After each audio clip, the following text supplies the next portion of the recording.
எனக்கு ரொம்ப நாள் ஆசை இந்த பலாக்காய் பிரியாணி மட்டும் எப்படி இருக்கும் அப்படின்னு சொல்லிட்டு சாப்பிட்டு பார்க்கணுன்னு ரொம்ப நாள் ஆசை. இது வரைக்கும் நான் எங்கேயும் சாப்பிட்டதும் இல்லை, ட்ரை பண்ணதும் இல்லை. சரி, ஃபஸ்ட் டைமாக வந்து நான் கடைக்கு போனப்போ அந்த பலாக்காய் இருந்தது. சரின்னு வாங்கிட்டு வந்து செஞ்சு பார்த்தேன். டேஸ்ட்டு ரொம்ப சூப்பராக வந்திருந்தது.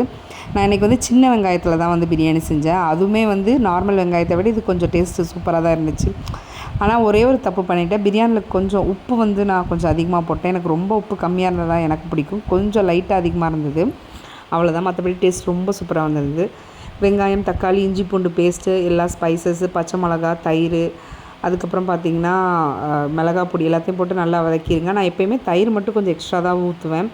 ஏன்னா எனக்கு அந்த புளிப்பு டேஸ்ட்டு கொஞ்சம் இருந்தால் தான் ரொம்ப பிடிக்கும். அதுக்கப்புறம் தயிர் ஊற்றி எல்லாம் வதங்கினதுக்கப்புறம் நம்ம வேக வச்ச பலாக்காய் அதையும் போட்டு ஒரு 10 நிமிஷம் நல்லா மூடி போட்டு வேக வச்சிட்டேன். அதுக்கப்புறமா பார்த்திங்கன்னா தண்ணி ஊற்றி கொதிச்சதுக்கப்புறமா பாஸ்மதி ரைஸ் சேர்த்துட்டு தம் போட்டு வச்சிட்டிங்கன்னா சூப்பரான பிரியாணி ரெடி ஆயிடும். நீங்களும் இதே மாதிரி செஞ்சு பாருங்கள். Okay, bye, subscribe.